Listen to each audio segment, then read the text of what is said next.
So in piecing together the teams that are the rightest fit for the project, have there been some standout talent or standout collaborators that you've worked with that you feel have carved your path in your career, have helped you learn more? I mean, like I said at the top, like I've always been, lucky to have been surrounded by people that gave those opportunities to me.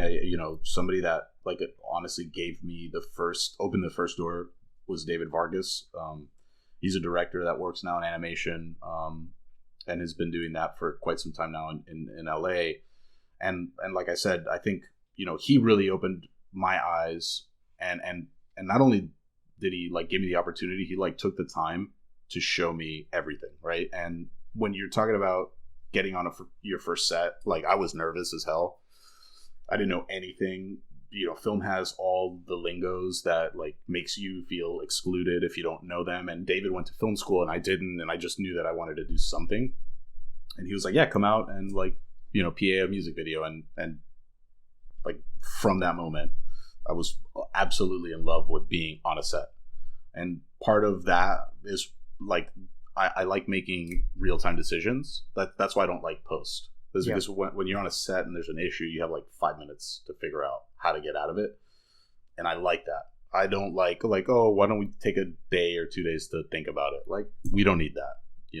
This is stuff that's been planned. So yeah, like David Verjano, I give a lot of credit to. Same thing with like David Money, a lot of Davids in my life. I'll tell you, So it's like, and honestly, when I was at New You Creative in Fort Lauderdale, Matt Schwartz, who worked at MTV before, also gave me a ton of running room to be creative, to hone my skills as a shooter, as a post producer.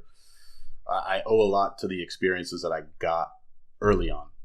That set experience, having to do a lot of the stuff yourself, and there's no better way to learn than just doing it, right? Yeah. So, I mean, those guys I give a ton of credit to. And then, later on in my career at the community, of course, like Lori and Danielle and Ramon, I mean, all the leaders that I worked under at the community were like fundamental to my growing as a top tier, producer. And not to say that I am, because I'm not. I'm just like some joker from Hialeah. But like they honed my ability to make quality creative. And what I think any creative person can do is just bring your personality to the table. Like that's the only thing you really need, is to have a really good disposition and bring an interesting perspective. That's, as a creative, as a producer, as an editor, as any component in that creative process, like there's no real faucet for creative ideas, right? It doesn't only come from a CCO or an art director or a copywriter, or it comes from everywhere.